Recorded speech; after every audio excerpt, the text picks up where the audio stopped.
अस्सलाम वालेकुम दोस्तों, उम्मीद है आप खैरियत से होंगे। दोस्तों, मुल्क अजीज़ में एक अजीब तरह की सियासी हलचल मची हुई है। लीक्स का एक सिलसिला शुरू हो चुका है और हर रोज़ कोई न कोई नई ऑडियो या वीडियो लीक मंजर आम पर आ जाती है और जिससे हमारे सियासी हलकों में और अवाम में बहुत उस पर बहस व तकरार रहती है। ख़ास तौर पर हमारा मीडिया और हमारे टॉक शो का मौजू जो होता है अपनी गुफ्तगू का, टॉक शोज़ का, वो भी यही इन्हीं वीडियो लीक्स या ऑडियो लीक के मुतल्लिक होता है। भांत भांत की बातें और इस तरह की तजज़िये हो रहे होते हैं। इसी तरह आवाम भी इन चीज़ों को डिस्कस कर रही होती है।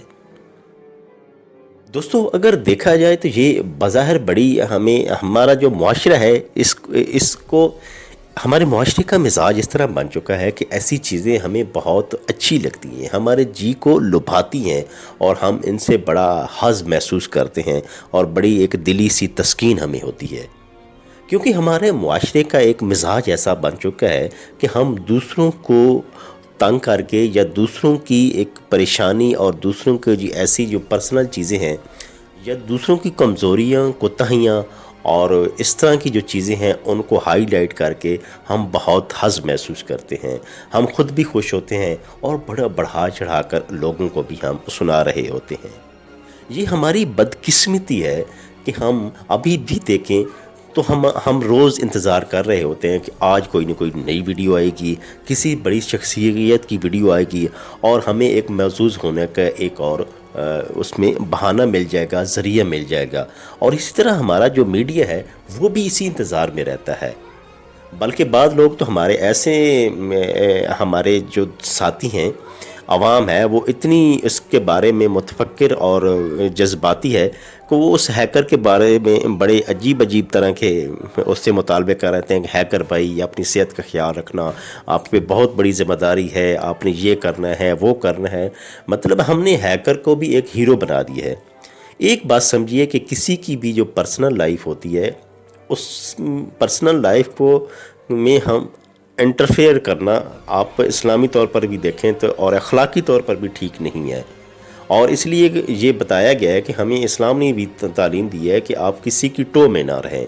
किसी की टो का मतलब यही है कि आप किसी की ऐसी बुराइयों का या उसकी ऐसी कमियों का और उसी जो उसके ख़िलाफ़ आप इस्तेमाल करें, उसकी टो में ना रहें और ऐसे तजस्सुस से आप परहेज़ करें। और इसकी बड़ी वईद भी आई है। लेकिन हमारा एक इस तरह का बन चुका है कि हम तो इसी टो में रहते हैं और हम तो यही कोशिश कर रहे होते हैं किसी तरीके से हमारा जो हरीफ है या हमारा इवन कि दूसरा भाई जो है उसके बारे में भी हमें अपने पड़ोसी के बारे में भी कोई ऐसी खबर मिले, उसकी कोई ऐसी पर्सनल उसकी जो तन्हाई में उसने कोई बात की है कि वो भी हमें मिल जाए ताकि हम उससे खूब महजूज हो रहे हैं। और हमने ये हैकर को, ये इस तरह लीक्स को जिनने भी की हैं, हमने उनको बड़ा हीरो बना दिया कि वाह वाह क्या काम कर दिया। लेकिन आप देखें तो सही कि ये अखलाकी तौर पर कहाँ है, इस तरह क्या जायज़ है, इस्लामी तौर पर जायज़ है, क्या हमारा मुआशरा ये इस तरह की चीज़ों को सपोर्ट करनी चाहिए। देखें, हर इंसान का हर वक्त वो एक जैसा नहीं रहता। जब वो तन्हाई में होता है या किसी दोस्तों के साथ, अजीज़ों के साथ वो गुफ्तगू कर रहा है तो उसका लब्बो लहजा या थोड़ा सा और तरीके से बात कर रहा होता है, थोड़ी फ्रैंकनेस आ रही होती है। इस तरह की उनकी ज़ातियात को या ज़ाती जो चीज़ें होती हैं उस वक्त उनको किसी तरीके से हम टो में लगे रहते हैं और उनको वहाँ पर रिकॉर्डिंग करके और इस तरह के फिर उसको फैला देना, यह बहुत बड़ा एक घटिया हरकत है। और हमें बतौर कौम इस तरह के कामों से परहेज़ करना चाहिए। और मज़े की बात यह है कि हमारे पल्ले तो है कुछ नहीं। हम पाकिस्तानी कौम देखें कहाँ खड़ी हुई हैं और हम ऐसी कोई चीज़ हमारे अंदर है ही नहीं कि जिसको हम हाईलाइट करें कि हमारे अंदर ये खासियत है।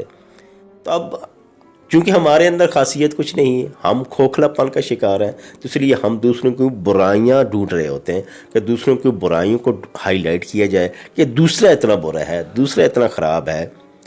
और भाई, दूसरे की खराबियां या बुराइयां बयान करने की बजाय आप क्यों अपने गुनाहों में اضافہ کر رہے ہو، کسی کی کیوں غیبت کر رہے ہیں؟ ہم اپنی اچھائیاں دیکھیں، اچھائیاں بتائیں، بلکہ بتانے کی بھی اچھائیاں ضرورت نہیں ہوتی. ہم اگر کام وہ کریں، اگر ہم صحیح معنوں میں حب الوطن ہے، ہم اور یہ اپنی پاکستانی قوم کا درد ہم کے اندر جاگ رہا ہے، تو ہم ان کے لیے کام کریں، اس ملک کے لیے کام کریں. اور جو کام کرے گا اس کا بالکل سامنے آ جائے گا، اس کو ہائی لائٹ بھی کرنے کی ضرورت نہیں ہے. اور ہمیں اسی جو لانگ ٹرم پلاننگ کرنی چاہیے کہ ہم اپنے ملک کو، اپنی قوم کو اور اپنے وطن کو آگے کیسے لے کر جا سکتے ہیں، بجائے کہ اس طرح کے فضول کاموں میں. دیکھیں پورا میڈیا جو بھی ایک ٹاک شو اٹھا کر دیکھ رہے ہیں، انہی بکواتیات میں پڑا ہوا ہے. ہمارے اتنے بڑے اینکر ہیں، اتنے جو ارسطو بنتے ہیں اپنے، وہ بھی اسی لیکس پہ بات کر رہے ہیں. مطلب یہ کوئی ایسی بات ہوئی؟ بھئی اب اگر کسی نے ایک بات کہہ بھی دی، پہلے بات ہے ان چیزوں کی اتھینٹسٹی نہیں ہے. یہ کیا ہے پتہ نہیں، اب یہ ریئل ہیں کہ نہیں، اور حقیقت سے ان کا کوئی واسطہ ہے کہ نہیں، یا ان کو جوڑ توڑ کر اس طرح بنایا گیا، اب وہ تو اللہ ہی جانتا ہے. لیکن اگر صحیح بھی ہوں تو کسی نے اگر کسی تنہائی میں بات کی ہے، کسی نجی محفل میں بات کی ہے، کس کنٹیکسٹ میں اس نے بات کی ہے، کس تناظر میں اس نے وہ بات کی ہے، تو ہم اس توڑ موڑ کا اس طرح مرچ میں سر لگا کر پیش کر رہے ہیں کہ پتہ نہ وہ غدار ہو گیا اور ہم جناب بہت حب الوطن ہیں. تو ہمیں اس طرح کی جو روش ہے اس کو میرے خیال میں نہیں اڈاپٹ کرنا چاہیے، اور اس سے توبہ کرنی چاہیے ہمیں اجتماعی طور پر پوری قوم کو. اور ہمیں جو مسائل ہیں ان کو ڈسکس کرنا چاہیے، اور اس ملک کے بارے میں اس کی بہتری کے لیے، اور اس جو نوجوان نسل ہماری آ رہی ہے اور بہت سے جو دیگر درپیش مسائل ہیں اس پہ بات کرنی چاہیے. یہ ویڈیو لیکس اور آڈیو لیکس کا خدا رہا اس کا سلسلہ بند ہونا چاہیے. دعا ہے کہ اللہ تعالی ہم پر اور ہمارے اس ملک عزیز پر رحم کرے، اور اس کے ہمیں بھی اللہ پاک توفیق دے کہ ہم اس کے لیے کام کریں، اور یہ ملک دن دگنی اور رات چگنی ترقی کرے.